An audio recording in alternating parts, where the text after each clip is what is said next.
In all honesty, everyone's asking me, I don't know what the answer is. Why is Bitcoin shooting higher right now? Yeah, thanks for having me on. I think it's a really simple answer. There's unrelenting demand from corporations and institutional investors, and that's colliding with severely limited supply.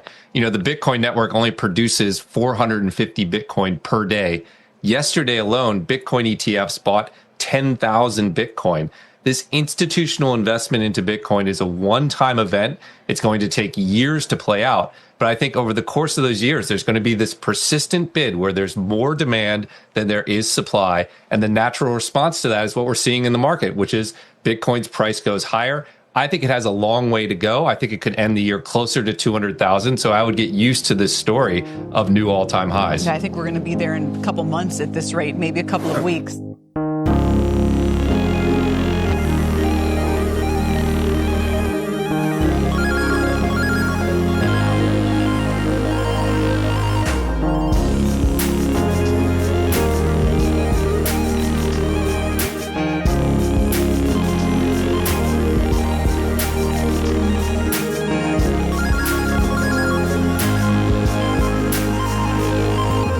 Welcome into This Week in Bitcoin, episode 64.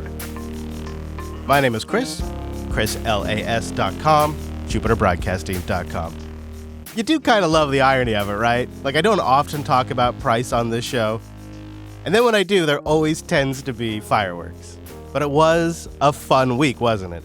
Just as I was wrapping up last week's episode, Wednesday afternoon in the Pacific Northwest, the Bitcoin fiat price really started to rip. And I always kind of have a mixed bag of emotions when this happens. It's exciting, but I also have like this feeling in the pit of my stomach like a window of opportunity is closing. I don't like that feeling. And the timing, though, very funny, because there was just like this enough frustration and conspiracy bacon was getting cooked up about why the price wasn't moving. I finally felt like it's time to talk about it. And then, of course, we really went off to the races. In fact, for a day or two there, Bitcoin was setting all-time highs in USD multiple times a day. I mean, things were really cooking. Bitcoin this morning hitting a new high above $123,000. Joining us right now on the move and what it means. Anthony Pompliano is here as the founder and CEO of Professional Capital Management. Good morning to you. I guess, as Joe said, if you're going to get to 250,000 or 500,000, you got to cross 123 at some point. I love how they're so casual about it. So now, of course, they've got their go-to guy. Whenever it's time to talk pump, you bring on Pomp. And now, it's not at 250 yet. So, I guess 123,000. I guess you got to get there. Morning to you. I guess, as Joe said, if you're going to get to 250,000 or 500,000, you got to cross 123 at some point. But what do you think is happening? What's driving it right this moment? First of all, welcome to the greatest show on Wall Street. I think that Wall Street's full undivided attention now is on Bitcoin. And really, there's three things that drove this move. The first is that there's been record inflows into the ETFs. So last Thursday, 1.2 billion, second highest day. Those ETFs now collectively have over 140 billion. BlackRock's fund is now almost $90 billion in about a year. They went from not having a Bitcoin ETF to now they have a top 20 largest ETF in the world. In fact, BlackRock just announced that their IBIT Bitcoin ETF is their most successful ETF product in history and makes them the most revenue now. So there's a lot of inflows there. Second thing is the options expired at the end of Q2. And so all that downward pressure on Bitcoin obviously goes away. That helps kind of like a beach ball getting put underneath the water, right? Obviously it can pop back up. And then the third thing is that there was a lot of short sellers. And you started to see that build up. And as they got blown out, as Bitcoin ran, you get into this price discovery phase. And if you go back to November, we went from 70,000 to 90,000. All right. Pomp is actually onto something here. I have a price cycle theory that I want to get into, but I'm going to replay what he just said because he's essentially giving you the cliff notes. On Bitcoin obviously goes away. That helps kind of like a beach ball getting put underneath the water, right? Obviously it can pop back up. And then the third thing is that there was a lot of short sellers. And you started to see that build up. And as they got blown out, as Bitcoin ran, you get into this price discovery phase. So here's, I think, the activity we're seeing right now and the price cycle theory that I have for it. Bitcoin's fiat price reaches an all-time new high. Traders and miners, don't forget about the miners, they take profits because they're seeing an all-time new high. But meanwhile, whales like the ETFs and the plebs like us, we keep stacking.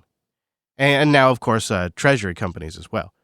But the supply and demand, it's mostly in sync for a bit while miners and traders take their profits. But I think what's changing is instead of that process taking a year or two for that to stabilize, it happens in 8 weeks. Because there is a lot of buy pressure. The ETFs alone are often buying more than the daily supply each day. And now you have Bitcoin treasury companies buying, and their demand, it's interesting because they're not buying spot Bitcoin. They're not buying off the exchanges like the plebs do. They tend to buy off of these trade desks. And these trade desks are sourcing these from OGs. People that have been sitting on a stash. They got thousands of coins and they're willing to slice off 5%. And they'll sell it at just below market rate to these desks. And then when your sailors or your 21s or your others, when they go to buy for their treasury, they're buying from these desks. It doesn't immediately affect the spot price, but eventually Bitcoin's supply scarcity, it comes for everyone. And demand does start to outstrip supply, so then the price starts to go up again. And that's what we were seeing at the end of last week's show. The price was starting to tick up. When the price ticks up like this, the short squeeze hits. See, Wall Street plays these stupid games, and then they're forced to buy back Bitcoin at a much higher price to cover their positions when the price starts to go up.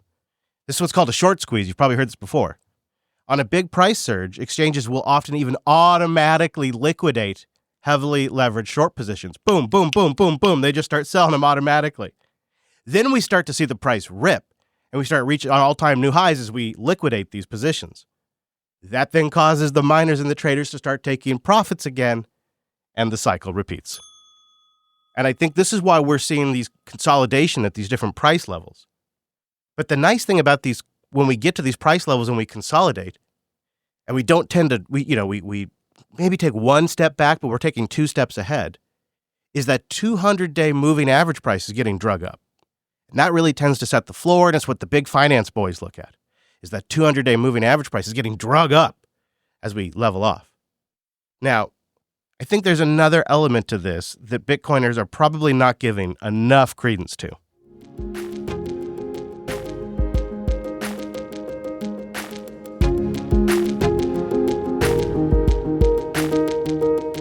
Now, I don't want to throw cold water on the party, but a big part of the story around Bitcoin's price ripping is the dollar's value has been tanking.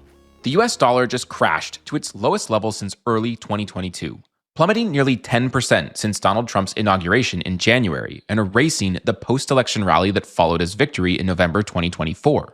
That's 3 years worth of price action erased in just 3 months, and a reversal that nobody saw coming. Many analysts predicted that Trump's tariff-heavy economic policies would strengthen the dollar. That's what tariffs typically do, by increasing demand for US goods and attracting capital to American markets.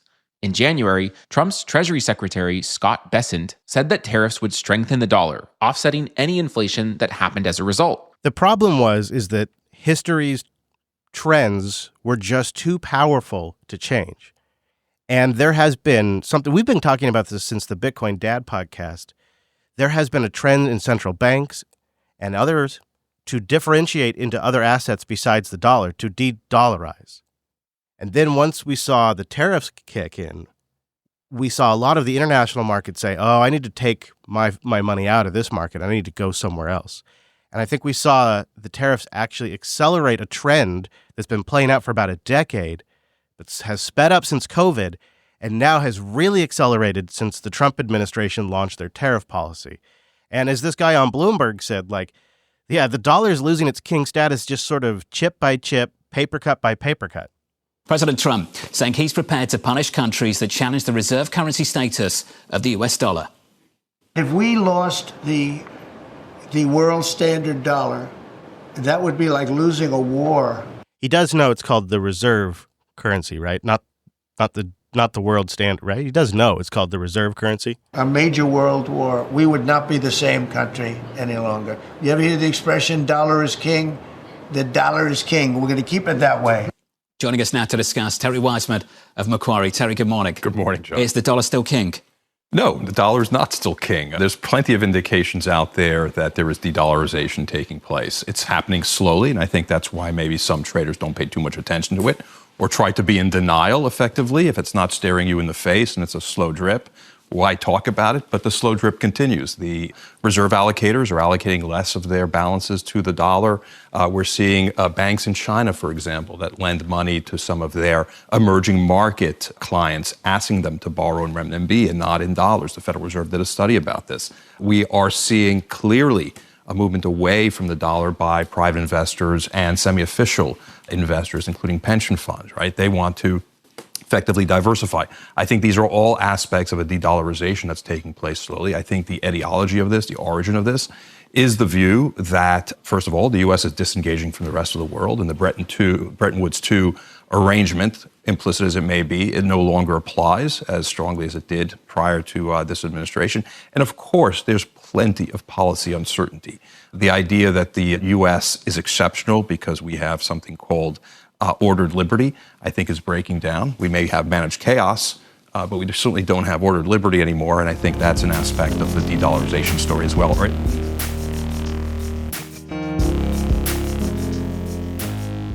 So we have to consider the loss of the dollar's value, too. In a way, the Bitcoin all-time high is priced in USD is not quite the victory we think it is. I mean, it's still great to see, but the benchmark has changed, I suppose.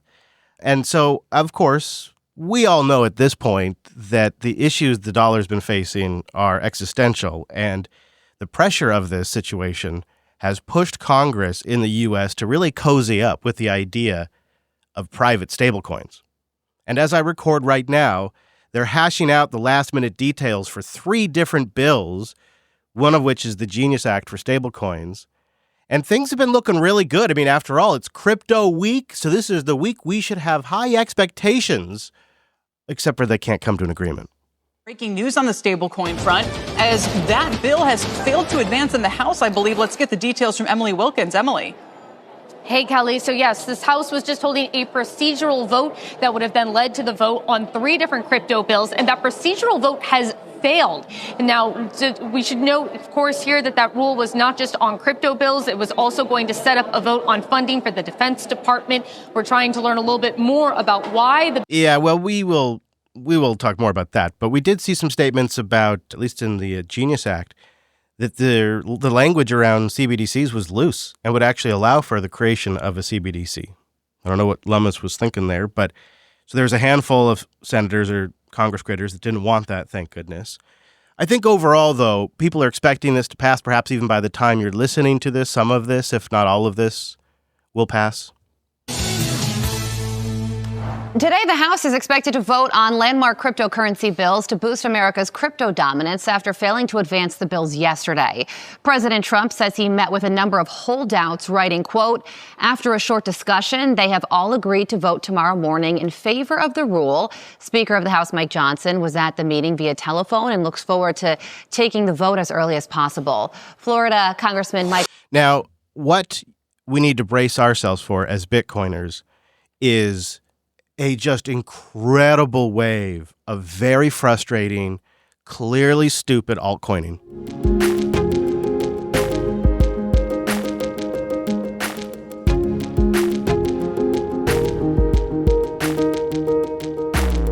Prepare yourself for the narrative wave. You're going to hear a lot. It's going to be at first just a tweak. Bitcoin is just digital gold. Crypto is more. Bitcoin is just a store of value, but crypto, you can build on top of it. It will lower your payment costs. All you can do with Bitcoin is just hold it. And we're already seeing altcoins pump on this narrative right now. Just this morning, Ethereum liquidated something like 40 million worth of shorts. I mean, it's been pumping like crazy today because of all this buzz and noise around stablecoins and real-world asset tokenization. And we're going to have to sit through rounds of stuff as Bitcoiners that we felt like we've already sat through. Rounds of blockchain for everything. And then now they're gonna try to pair it with AI. And these are going to dominate the mainstream headlines. They're going to dominate the mainstream media and on TV. In the background, just like always, Bitcoin will continue to grow. It'll gain traction as collateral. We're going to see Lightning and other second-layer payment systems improve. We're going to see wallet technology improve. We're going to see mining get more integrated with energy systems. We're going to see more companies putting Bitcoin on their balance sheet, even just small companies that just want to have a little inflation protection. But you're going to have so much noise. It's going to feel like we've already had these conversations. And they are going to speak with such certainty. These pundits and these reporters and these media personalities, they're going to be absolutely positive, even though they barely grasp what they're talking about. And they will convince people. Like I've told you last week, I've had family ask me about Ripple. No one has asked me about Bitcoin this cycle. No one. I had questions about Ripple. And all this hype around stablecoins, I mean, it's good for selling treasuries. It's good for Scott Bessent. But stablecoins are just fiat that you can tokenize. They can still make unlimited fiat. And most things that they're going to pitch blockchain for, a database would simply do better. Blockchain's really not very great except for decentralizing a monetary network. And there will be some that just take it way, way too far. The type of person who's always parroting the seemingly most sophisticated Bitcoin attack of the time, the typical uninformed smart person. They hear what seems like a smart attack and they just latch onto it. And then they rotate through them as they kind of get smacked down. And the hot one right now, and it's only going to get hotter as stablecoins become a big deal, is, and you've probably heard it already, Bitcoin is propped up by Tether. Bitcoin's propped up by Tether, and that's why Bitcoin's ripping. Tether just prints money and they buy Bitcoin. And then they'll bring up like a chart if you're watching a video or something. They'll bring up a chart. They'll be like, here's where Tether issued a bunch of USDT. And then a few days later, here's where the Bitcoin price ripped. Right? They'll do that all the time. But the irony is they have it exactly backwards. They don't seem to understand the correlation. The creation of stablecoins does not pump Bitcoin. Creation follows demand. Stablecoins are minted when real dollars enter the system. So they're not printing money. It's a conversion of fiat in, token out. Then the capital flows in. When they get their tokens, they buy the Bitcoin. So it's the demand from bringing in fiat that issues the tokens that then they go and buy the Bitcoin with. If billions in USDT show up before a Bitcoin move, it's because someone bought billions of fiat tokens and then used those stable tokens to buy the Bitcoin. It's just a market function. If the user buys stable coins, then they use that to purchase Bitcoin, then the price of Bitcoin is going to go up. And then Tether itself buys Bitcoin for its treasury with its profits. And it makes a lot of profits. But they get it backwards. Doesn't matter, though, because when you're talking about Bitcoin and you're making predictions and you're saying this is going to happen or that's going to happen, eventually you'll be proven right or wrong. And some of the biggest haters of all time have fallen to Bitcoin this year.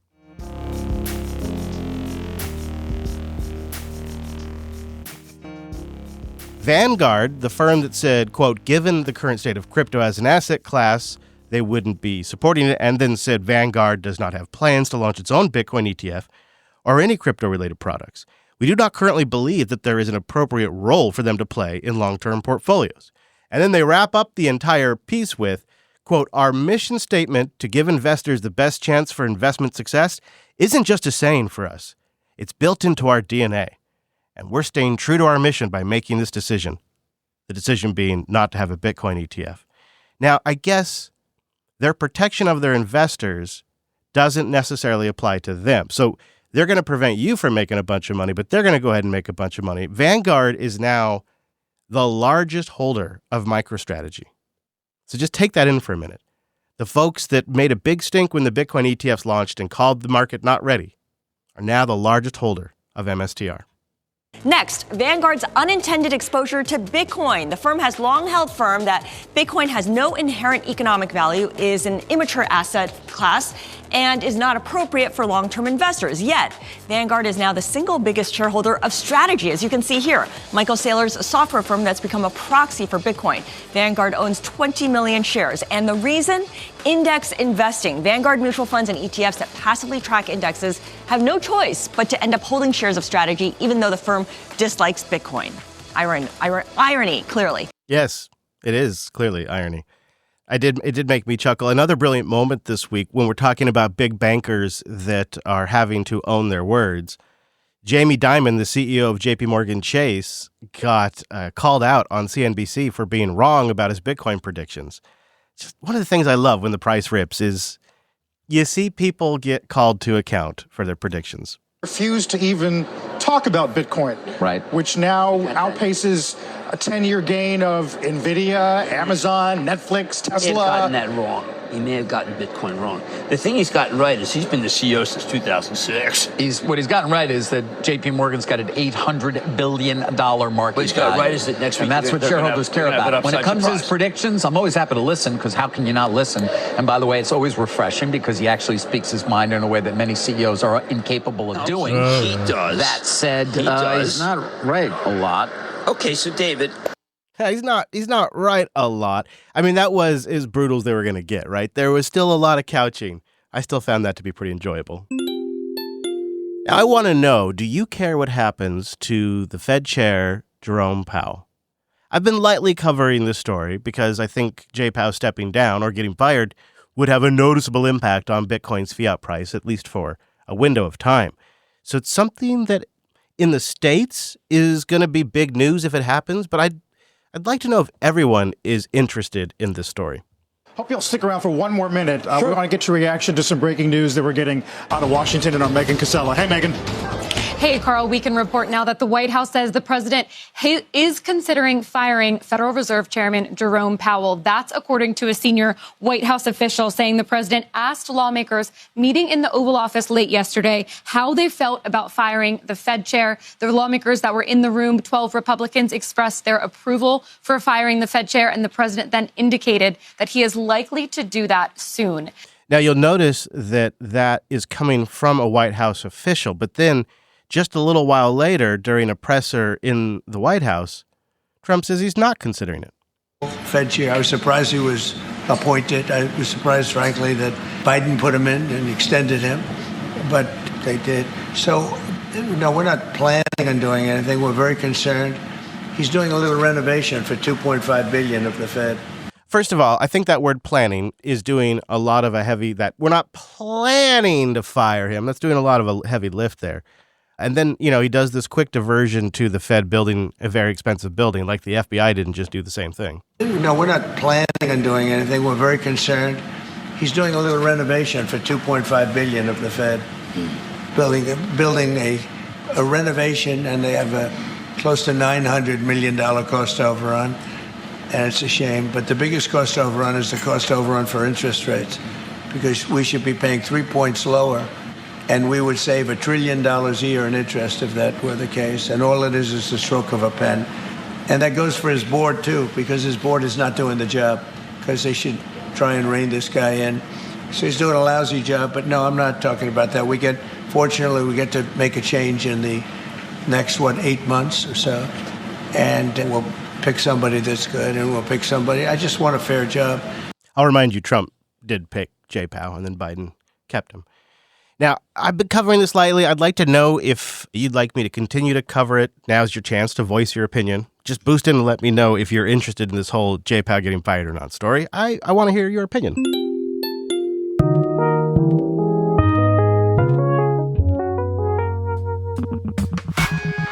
Well, coming up on the show, it's your boost, some big updates, some surprising updates, a great final clip of the week, of course, our song of the week, state of the network, and a lot more. So I'm going to take a moment and say, if you want to support the show by doing what you do, you can buy your sats on River here in the States and support the show. We got a link in there for buying and stacking sats and supporting the show. If you're in the U.S. or in Canada, the Bitcoin Well, it's an amazing automatic self-custody Bitcoin platform. These are all Bitcoin-only companies, by the way, every single one of them. Speaking of that, the Bitcoin Company. Spend your sats via Lightning quick. You can log in via Lightning, take those Lightning sats into a Bitcoin-powered gift card in 10 seconds. It's awesome. Now, if you want to stack sats by just daily expenses, maybe by buying gas, paying bills, things like that, the Fold Card gives you a series of options. It's really popular in our audience. It's really popular in my house. My wife loves the Fold Card. Then, if you need to get access to your Bitcoin value without selling it, Salt Lending has a great platform. They have a lot of options there, including loan amounts that the other providers won't let you do. stuff below $10,000 and whatnot. Click the link in the show notes for any of these to support the show by doing just what you're doing.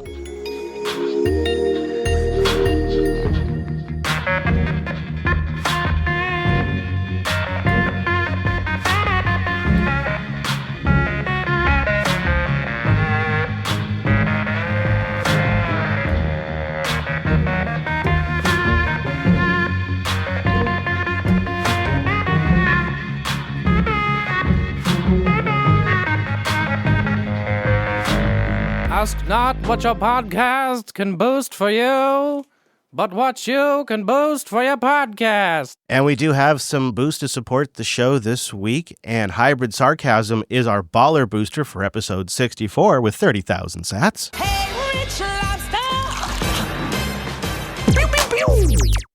Now, Hybrid Sarcasm comes in with a good question, and I'm glad he asked this. He says, you said buy Bitcoin, hold Bitcoin, and shut up. What would you say to the people who insist you have to spend your sats for Bitcoin to gain relevance as a currency? It's a good question, because when I say things like that, I'm really talking about in the context of investing. And I always kind of just shorthand this, but what I'm really saying is I think we should all have a Bitcoin savings that we don't touch, and then some spending sats. And I think, you do this like that. It's like sats in, sats out kind of a wallet. Buy some sats, use the sats, generally within the same month or something like that, maybe a little bit longer depending. And that, I think, is a good idea. I've always done that just because I do think we want to not only help prove out the systems, but it's just awesome to pay with digital currency. It's convenient to pay with digital currency. It feels empowering to pay from your own self-hosted wallet. All of these things. Plus, I love zapping and boosting. It feels good. And it's a great use of the Lightning Network. So I definitely think there is an element for both. But when I am talking in just the investing context, DCN, that stuff you don't touch. So, you can splice some of it off. Everybody has their own strategy. But it's a good question, and I'm glad you asked it, Hybrid. And thank you for being our baller. I think you got it at a fair price this week. J-Cube came in with 25,000 sats. I hoard that which your kind covets. This is a tasty burger. Thanks for the tip on the Albi extension. And I see that was sent from the podcast index. Ha ha! Well done. Fun will now commence. Well done. Nicely done indeed. I'm glad you got to try that. Good job, J-Cube, and thanks for updating me. Hope to hear from you soon. Mix comes in with 3,333 sats. No message, though, just the value. Gene Bean's here with 8,888 sats. He says, thanks for the detailed response to my boost. Following up on the question of the BitBox 02 or the Jade Plus and your recommendations on the former, I don't think the BitBox 02 supports Liquid. Do you have a preferred Liquid wallet, be it software or hardware? The Liquid element does make me actually think you might want to consider the Blockstream and the Jade setup, because that wallet has Liquid support in there. That's why I presently have a couple of Jades and the software. See, Liquid does change it a bit, and I think Liquid's a great function, and I think it's worth it. They have Lightning support, so if you wanted to, use bolts to go from Lightning or from Liquid to Lightning to get to BitBox 02, you could do that. That's a good question. He says, I also, when I was stumbling across, I saw that one, the Shopster one. He says, I'd be down for having episodes that are deep dives on bonus content, maybe like a cashew deep dive. And he sent some bonus of sats to our artist, too. Now he says, is Fountain breaking the magic wallet switching technology? I think it is broken, at least now. I'm looking into it with them. I think it's something they have to change on the hosting platform, but hopefully resolved soon. I will hopefully know next week. Thank you, Gene. And I'm glad you clarified on the Liquid stuff. I think maybe you should consider the Blockstream and the Jade stuff. You can get around that server-side dependency I was worried about. It's not an impossible thing. Like if it went down, you'd still make it. So it's not a deal breaker. Oppie 1984 came in with 4,000 sats. While I do believe the establishment Democrats are anti-Bitcoin, I don't think the El Salvador investigation is just about the use of Bitcoin. While I'm sure the use of Bitcoin is a factor, it may just be a convenient way to mask their true intention of just driving a wedge between El Salvador and the current administration over the migrant detention center. Then again, this is the Dems we're talking about, so they may just have their Bitcoin bad blinders on, and they're taking any opportunity to attack Bitcoin. I could see that as a way to drive a wedge. Yeah, okay. Yeah, maybe you're saying it's more political than it is about the Bitcoin. I hadn't considered that. Thanks, Oppie. Appreciate the perspective. It's pretty funny. Next caller. User 12059 is here with 3,333 sats. You're doing very well. Love your show, Chris. In fact, as a simple pleb marooned in Western Europe, I rely on your take for some sanity, you and a handful of others, in all of this craziness. Some advice on the best cold storage options. Your opinion on the 2526 would be very useful. Why you got to ask me about hardware wallets right now when I'm torn between the BitBox 02, the Jade, and the Cold Card? I think still, if I could only have one, I'd. Don't know, actually. I don't know. I do like the Cold Card, but having used it now for a while, many years, and then having tried to train, family members to use it and stuff like that, kind of, like outside the immediate family, didn't go well. And then when I showed that same family member, say, a Jade, it was just really simple. So I'm sorry I don't have a better answer for you, user 120. I'm going to give it more thought. And when I do kind of really, what I'll do when I have time is I'm going to sit down and kind of just do a wallet off and look at the different combinations of software hardware options and really kind of come to my conclusion. Because in the past, I just would have immediately said Cold Card and Sparrow, you can't beat it. But now I don't necessarily think that's true. And I think one of the things that has really changed my opinion on that is there's just a lot of mobile first people, and they've made a pretty good argument about the security of mobile OSs over desktop. It's crazy though. Nice to hear from you. I'm glad I can help out over there. And thank you for the value. I appreciate it. Hey, the immunologist is back with the Row Ducks. Streaming is currently off for me for some reason, so take some value. Well, I'll have to see if that dropped. I wonder if that's a feature. Thanks, immunologist, for letting me know. I'll keep an eye on that. Thanks for the value. Jordan Bravo's also here with a Row of Ducks. JCube asked if there's any way to send Boost directly from a self-hosted AlbiHub. The answer is yes. I'm sending this from Podverse connected to my AlbiHub. Yes, you can. So that's another option, of course, is Podverse is great. And you can also use Podverse from the web. And of course, I mentioned Podcast Index. Thanks, Jordan. Nice to hear from you. Well, hello there's got a Row of Ducks too. How about that?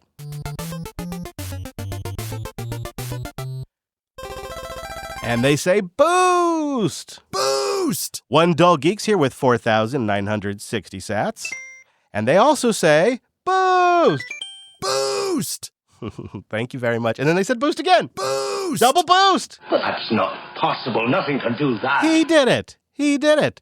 Bobby Pin's here with 10,000 sats. It's over 9,000! Tokenized stock shares, derivatives, you say? Yeah, that's a bit too far from real estate and a real asset for me. I think I'll just stay humble and stack sats. Hope you and the fam had a good road trip. We did. I know, Bobby. And how would tokenized real estate work? Like, realistically, you own this 10 square feet of land?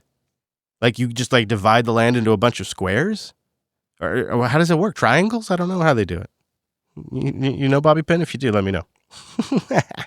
We did have a good road trip. I miss it already. It's beautiful up there. It's beautiful. Ace Ackerman's back with a Row of Ducks. I think you should do a Bitcoin tip of the day. Ask Dana Bernetti. I hear he's good for these types of things. Yeah, somebody want to make me a jingle? A jingle? Yeah, make me a jingle for a Bitcoin tip of the day. Sure. Yeah. You make me want to be a better man. Nice to hear from you, Ace. Thank you. Clarkian's here with 5,000 sats. Everything's under control. Multipass. Yes, multipass. I need if anybody wants to clip me, if five elements, the fifth element, like a one or two great clips from the fifth element, got to be tight. Lilu and her multipass would be a good one. Thanks, Clarkian. It's good to hear from you. Pab's also here with 5,000 sats. You're so boost. I would love for you to produce an audiobook or limited series that documented your Bitcoin journey from the perspective of a Linux user. I'd be very interested to hear you discuss your choices along the way in more detail, as well as the setup you might have right now. Just an idea for the type of content I would unlock with a boost. I'd have to really sit down and think that through. You forget it over that amount of time. I mean, we're talking 14 years or so. It really starts to fade. I do have some really fond memories of my mining setups. And it was one of the things that did help me get into Linux too. Yeah. That's a great suggestion, Pab. I'll consider it. If anybody else wants to +1 that, It also sort of feels like a vanity project, so I'm not going to do it unless I think people would actually listen. You know what I mean? Feels weird. But now that I think about it, it has been a fascinating one. Thank you, Pab. Nice to hear from you. Cardboard Warriors here with 8,000 sats.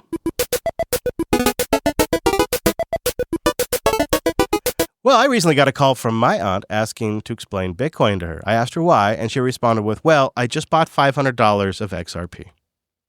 Oh, my. Oh. I asked her where she had gotten the influence from, and she responded with TikTok. Since I only have been into Bitcoin for the better part of a year, I tried to explain the difference between Bitcoin and other cryptocurrencies by sending her videos and other resources. I advised her to sell her XRP and educate herself on Bitcoin before she makes any financial decisions based on emotion and outside influence. The altcoin influence is strong. Stay humble, educate your family members, and stack sats. Yeah, it really is. And they have these narratives around them, and they have marketing and they pay influencers. The biggest thing I think you can help people understand is the pre-mine. Go look up XRP's pre-mine and then help them understand that even Satoshi had to mine their own Bitcoin. Help them understand that XRP has a CEO, Bitcoin does not, right? And when you're looking at these currencies, you're looking for something that's an improvement from the system, something that can be a salvation from the system, if nothing else, an improvement, but maybe best case, a salvation. Help them understand the differences there between something that's open source and truly distributed versus something that's centralized, has a CEO and a pre-mine. I think that's maybe something most people can understand if you put it in the right language. Cardboard Warrior, that's a tough situation, man. And it echoes exactly the experience I was talking about. It's so frustrating, too, after all these years and Bitcoin just winning and winning and winning, and people, they still get sucked into this other crap.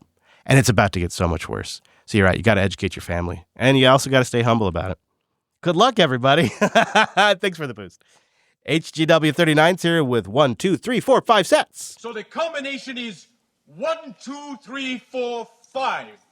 Glad you're back. Appreciate the signal and calling out the grift. Here is some ideas for exclusive content. A technical summary of core versus knots. Yes, I love that idea. An explanation that was number 1 on my list. An explanation of self-hosted open source stack, including L&D node connections to Nostr and Fountain to manage boosts and zaps from your own node. Great idea. A Bitcoin-style challenge for listeners, similar to the TUI challenge in Linux Unplugged. A challenge, huh? A challenge, you say? I kind of like this idea. Says, I hope these ideas help. Thanks for the show. It's great to hear a voice in the Bitcoin space who lives and breathes FOSS. Hey, yes. Right? I know. It's so weird that it's not more merged, right? Don't you? Bitcoin is free software. It's crazy to me. The tunnel vision most of the free software community has. And it's not something the Bitcoiners really think about much either. And yet it's so fundamental. HGW39, thank you. Super valuable boost. Appreciate that. A-Tone's here with the Roa Ducks.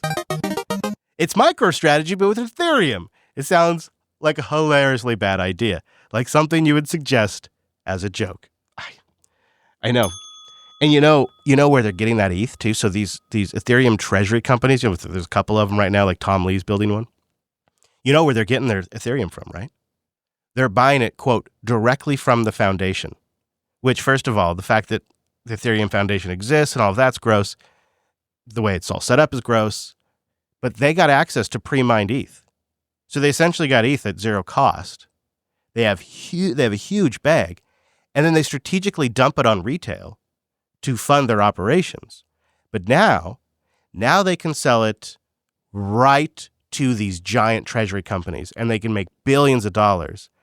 But because these were pre-mined coins, it totally screws with the market economics of ETH and the supply. It's essentially like they've just printed supply, and they've sold it and didn't move the spot price at all and didn't change the spot price pressure dynamics for scarcity. Like when Saylor buys from an OTC desk, that OTC desk had to go source it from somewhere in the market. There's no pre-mine. So there had to be an exchange of well, okay, I'll buy 1,000 coins from you at $90,000. So maybe they got a big discount, right? But that still removes supply from the market, and it eventually affects spot price. But the way the Ethereum Foundation does it, it totally screws over retail while they're funding these treasury companies that will then stake it and get control over the network. What a scam!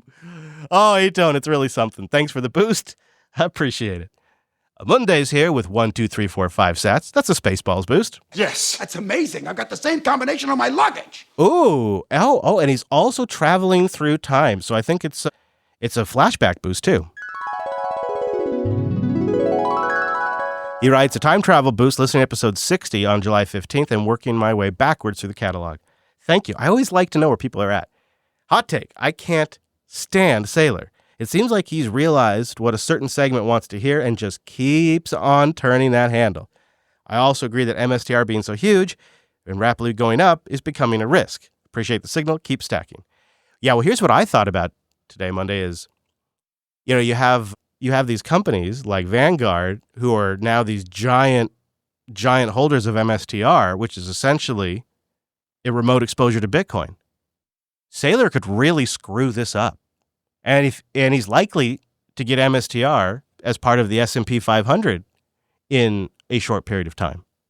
Like, he really better not mess this up, because it's fundamentally getting integrated, for better or worse, into the entire system. So let's see how this goes. And I think, as Bitcoiners, we need to be prepared to kill our heroes, metaphorically speaking, from time to time. Just something we have to keep an eye out for. Nice to hear from you. Thanks, Monday. Amorphosage. I never get it right, do I? Amorphosage. Huh? Nope. No, probably not it. Came in with 4,000 sats. Well, let's hear it, good buddy. Boy, they are doing a lot with Mayo these days. He says, I never really call out, I think it's Relai, R-E-L-A-I. I have mentioned them once or twice, but he says they allow you to buy Bitcoin with Euro or Swiss francs. One can add a referral code, and the person that uses the code gets 10% of the buying fee. Have you thought about setting up a code? Yeah, I don't even know if I could create an account. I have heard good things from the audience. I don't mention it because it's outside my ability to use it, but I should look into that.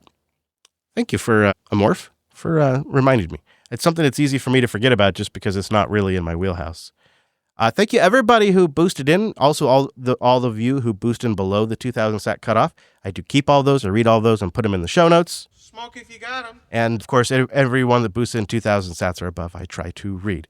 Now, we did have some of you stream sats. It was working for 44 of you. You collectively stacked 63,010 sats for the show. Thank you very much. All systems are functional. And I'm sure all of you got those from a certified vendor. Did you buy that from a certified vendor? Of course you did, right? And when we bring it all together, we stacked this episode 213,965 sats. I like you. You're a hot ticket.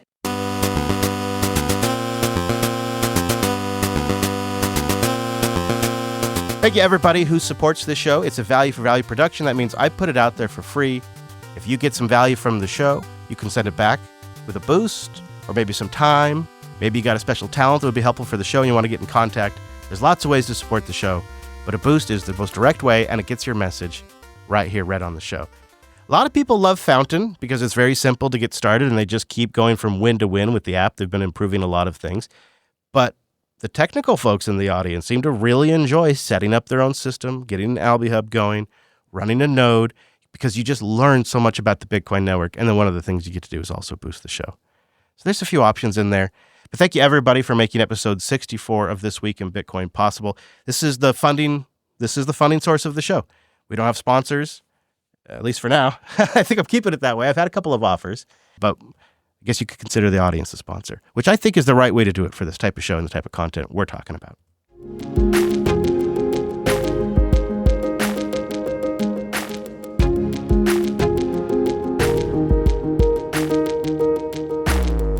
Well, here's some updates for you.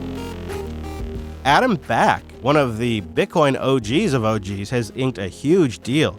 Cantor Fitzgerald is nearing a $4 billion deal to buy some of Back's Bitcoin. So Brandon Lutnick, he's the son of U.S. Commerce Secretary Howard Lutnick, he is nearing a $4 billion deal with Adam Back to acquire billions in Back's Bitcoins through their Cantor Fitzgerald Bitcoin stacking company.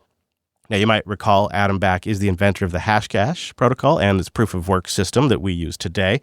Back was one of the first two people to receive an email from Satoshi Nakamoto. And ever since the dopes at the Financial Times said he was Satoshi back in 2016, he's also gotten to live with that.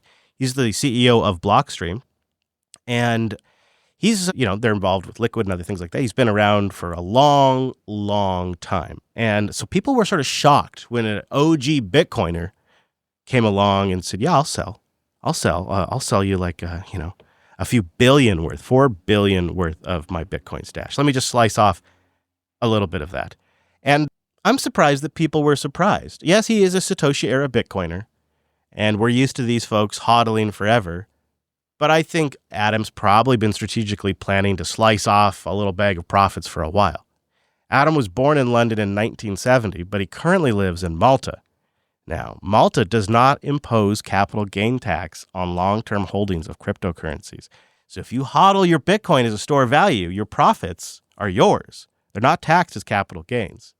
So it seems like to me, if you knew eventually you were going to slice off a bit of a bag and take some profits at some point down the road, you'd move to Malta, you'd establish yourself there for a nice long period of time, then you'd sell off a bag. I wish I'd thought of that, actually. But it's interesting. This is really how this works. We just don't normally see headlines around it.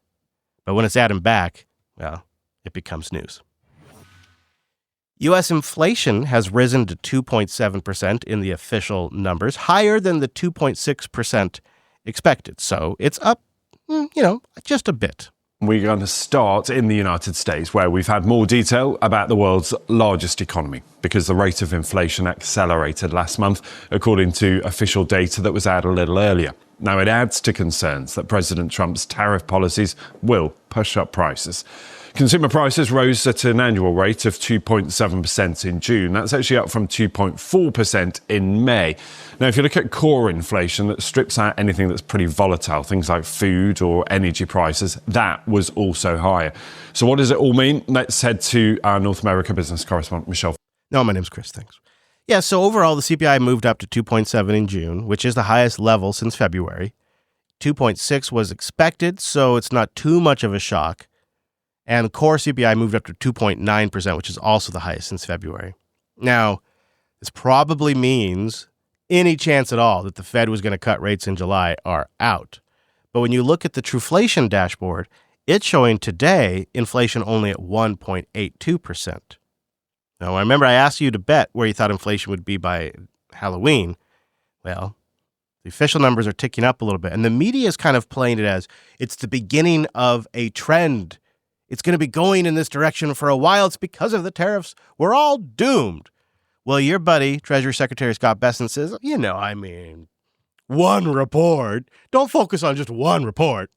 But I wouldn't put too much emphasis on one number. I think it's the trend. And I think one thing that Wall Street, a lot of economists, market in general got wrong early on was that tariffs were going to cause a substantial price level rise, which just hasn't happened.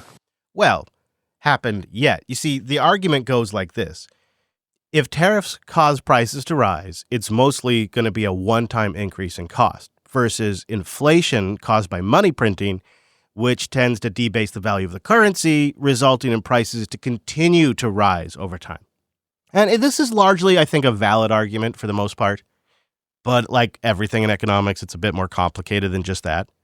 I think it is fair to say tariffs are a tax on imported goods.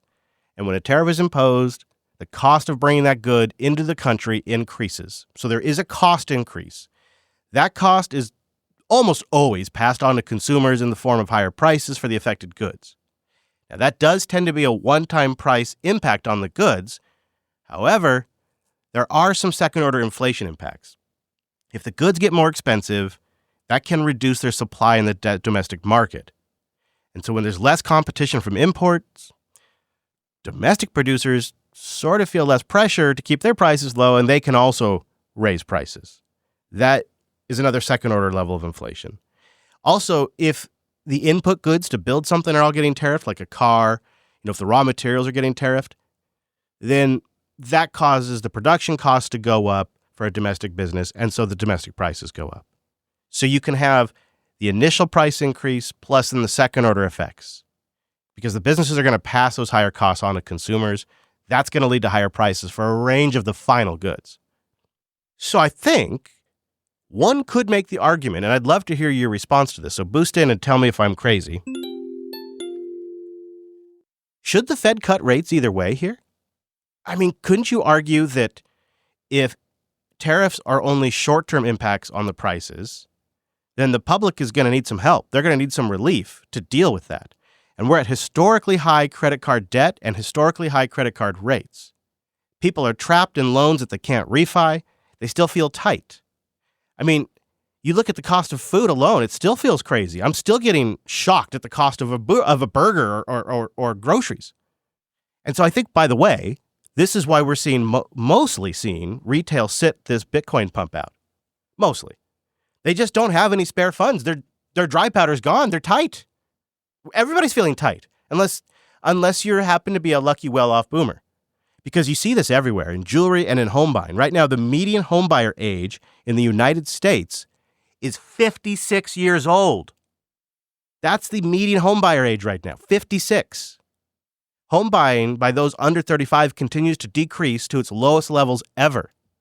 Average home buyer age for a new home is 38, the highest it's ever been. 38 years old, that's the average.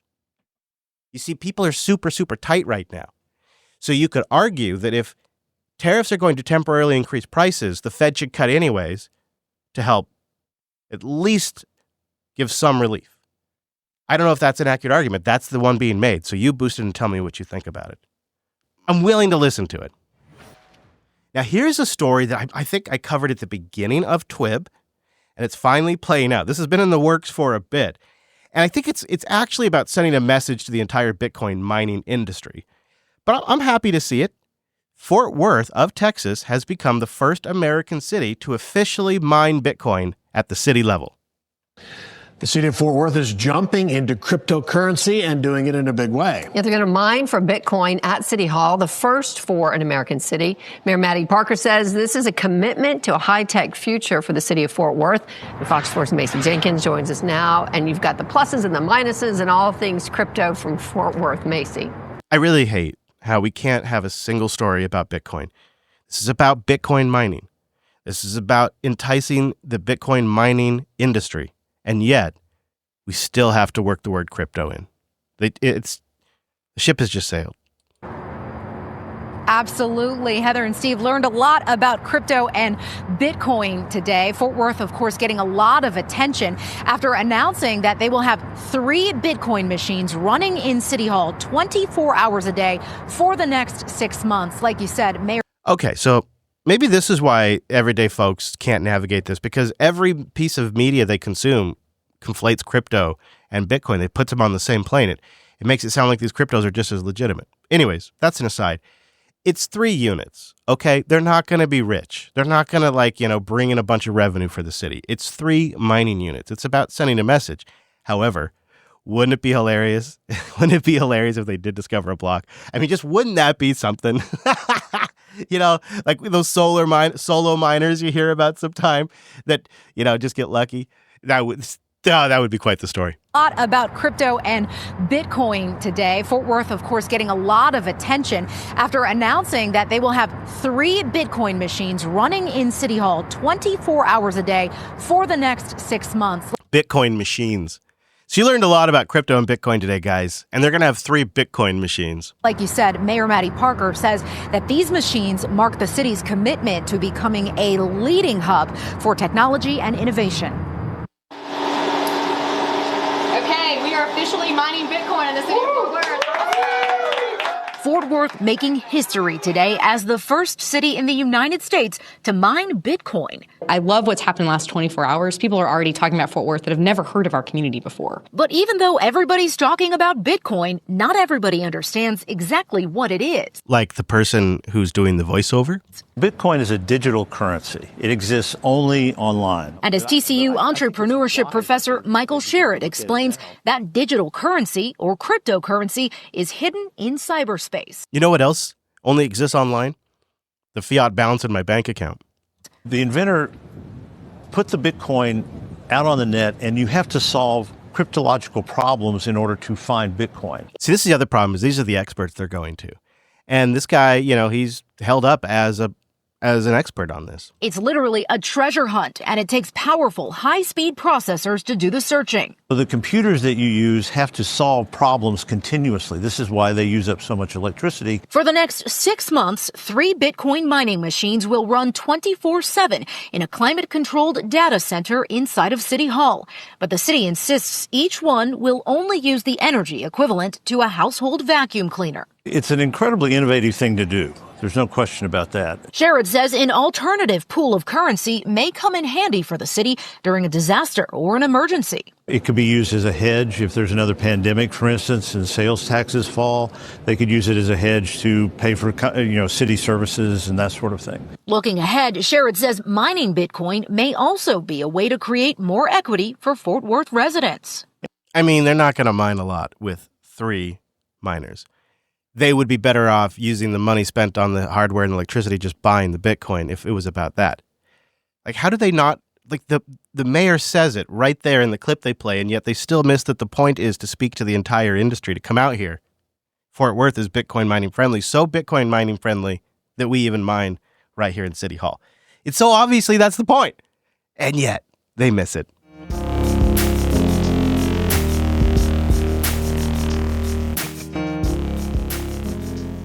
All right, I want my final clip of this week to kind of bring it all together. I opened up with Bitwise's CIO, Matt Hogan, talking about some of the market dynamics that led to the recent rally. And it's a point that I've made here on the show before. But now he's going to respond to what we commonly hear is Bitcoin is just digital tulips. It's everybody getting hyped up and excited and buying the vibe. And Matt's got, I think, a pretty solid response to that old trope. Yeah, vibes, Matt, will make the purists go, see, this is just digital tulips. Yeah, I know people say that. Look, at the end of the day, Bitcoin provides a service, which is the ability to store wealth in a digital format without relying on a bank. The vibes are definitely part of it. Vibes influence stocks, they influence bonds, but the underlying driver for the rise is more people want this service that Bitcoin provides. In this uncertain world where there are tariffs and geopolitical tensions, people want to be able to own their wealth in a digital format. We're seeing a massive number of people join that crowd, and that's going to force prices higher. I do agree, it's sort of everything everywhere all at once. We have positive regulatory news, positive legislative news, institutional adoption, concern about debt and deficits. Add those together and the price goes up.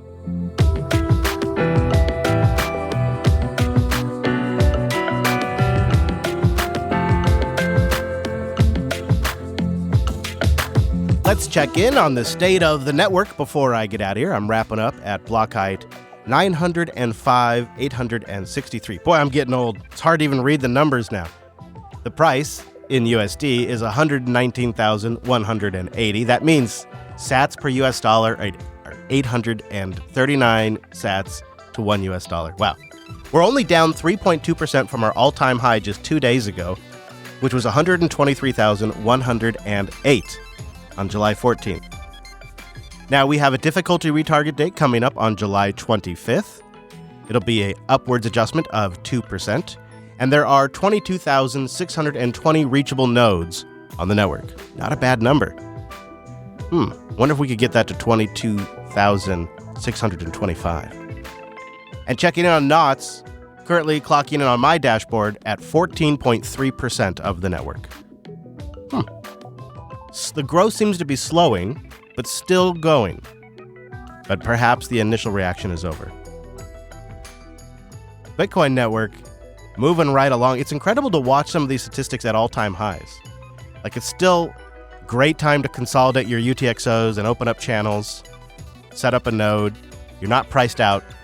A lot of that stuff requires moving sats around, and when the fees are high, it's a bad time to do it. Excellent time to get your hands dirty right now in the Bitcoin network and learn stuff by going hands-on. Because the state of the Bitcoin network is very strong.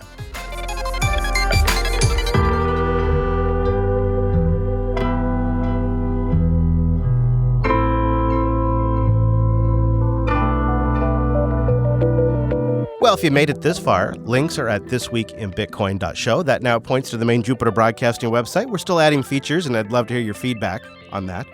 Now, my goal here is to create a show that doesn't get distracted by emotions around what's happening, but just focuses on the signal. So let me know how I did with a boost. And of course, if you felt like I missed anything, you can always boost and tell me about that as well. I always try to incorporate that feedback. I'm going to leave you with a value for value track. I don't know if the magic wallet switching technology is fixed or not. I'll have an answer by the next episode. But if you're listening to this in the past, or like a week or two after release, it should be all solved if there is any problem. Hopefully.